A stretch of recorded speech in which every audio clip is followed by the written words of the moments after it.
Bonjour à tous, dans cette vidéo nous allons nous intéresser au Data Transfer Object, abrégé sous le nom de DTO, et qui est un patron qui va être fortement utilisé dans un contexte d'entreprise. Donc tout d'abord, une petite définition du DTO, c'est un objet qui va permettre d'encapsuler des données, entendez ici des attributs avec leur valeur, et qui va permettre de transférer ces données d'un sous-système vers un autre sous-système de notre application. Donc pour bien comprendre la définition, voyons directement un exemple. Ici, j'ai deux sous-systèmes. Le sous-système à droite où on retrouve un utilisateur qui est mon domaine, mon entité, un service qui utilise un utilisateur. Donc ici, ce service permet de créer un utilisateur où on voit qu'on passe un utilisateur en paramètre. Pourquoi on passe un utilisateur en paramètre? Parce que ce système-là, ce sous-système, est appelé par un deuxième sous-système, une partie un peu web, avec un contrôleur qui utilise une API REST où quand on va taper slash register, on va donner des informations, ici un utilisateur, des informations sous format JSON par exemple, et cela va nous permettre de créer l'utilisateur. Donc c'est-à-dire que utilisateur contrôleur envoie des données à utilisateur service traite ces données et nous crée un utilisateur tout simplement.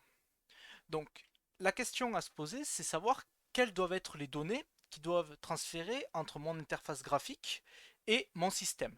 Donc souvent dans un formulaire, on va retrouver le nom, l'adresse email, le mot de passe et un mot de passe de confirmation. Mais on n'a jamais la date de création du compte. La date de création du compte est calculée par le service. Or, ici, j'ai besoin de connaître la date de création du compte.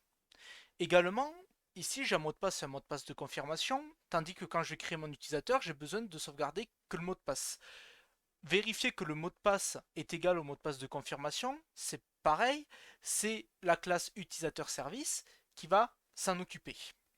Donc en fait, les informations que j'ai besoin d'envoyer, que sont le nom, l'email, le mot de passe de confirmation, ne sont pas exactement les mêmes que les informations que mon utilisateur requiert pour être créé.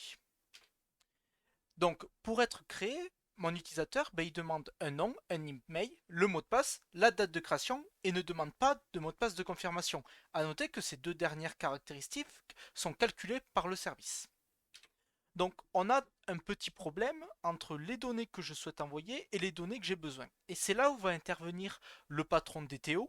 Je vais créer une entité tierce au milieu de mon service, entre mes deux sous-systèmes, qui va reprendre les caractéristiques de mon premier sous-système. Donc le nom, l'email, le mot de passe et le mot de passe de confirmation. Je vais créer une nouvelle classe, utilisateur DTO, où je vais rentrer ces caractéristiques.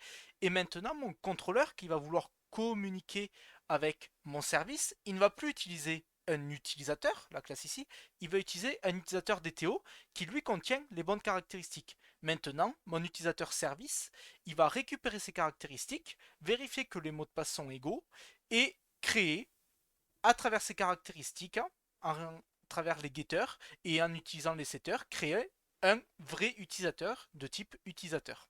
Donc on a bien cette notion de envoyer des données d'un sous-système à un autre et la classe utilisateur service se chargera de vérifier les mots de passe et de créer un utilisateur. Également, on peut faire le chemin inverse. Ici, je fais dans le sens web vers service, mais admettons que maintenant je veux envoyer des données de mon service vers mon interface graphique. Et bien, au lieu d'envoyer tout l'utilisateur, parce que par exemple, je n'ai pas envie d'envoyer son mot de passe, je n'ai pas envie de lui envoyer la date de création du compte, et bien, j'ai pas envie d'envoyer tout mon utilisateur, donc je vais créer un utilisateur d'étau que j'appelle ici response, et où dedans je ne vais envoyer que les informations pertinentes, c'est-à-dire le nom et l'email. Et je peux mettre ce que je veux. Si j'ai envie de n'envoyer que son nom, il me suffit d'enlever la caractéristique email. On remarque cette fois-ci aussi que ça nous permet d'envoyer des données d'un sous-système à un autre, en l'occurrence ici du sous-système service vers le sous-système web. Un dernier exemple, j'ai admettons un utilisateur qui a une dépendance vers un établissement, c'est-à-dire que d'un utilisateur j'ai une caractéristique établissement, et pareil, j'ai envie de renvoyer vers mon interface graphique que une partie des informations, pas tout le domaine. Donc j'ai envie par exemple d'envoyer que le nom de l'utilisateur et que le pays de l'établissement. et ben ça m'évite, ce DTO m'évite d'envoyer à la fois tout l'utilisateur et tout l'établissement. J'ai sélectionné les caractéristiques que je voulais renvoyer. Donc, par conséquence, nous n'exposons plus notre cœur applicatif. Là où au début, j'exposais ici mon cœur applicatif, utilisateur était connu par ma partie web. Maintenant, ici, je n'expose ni utilisateur ni établissement. Je n'expose que ce que j'ai besoin. C'est ce qui a marqué ici. On ne transmet que les informations qui sont pertinentes. Une deuxième conséquence, c'est que dans mon service, je dois utiliser une méthode de transformation qui permet de transformer un utilisateur en utilisateur DTO et également de transformer un utilisateur DTO en utilisateur. Donc je vous remercie pour votre écoute. Si vous avez des questions, n'hésitez pas à les laisser en commentaire.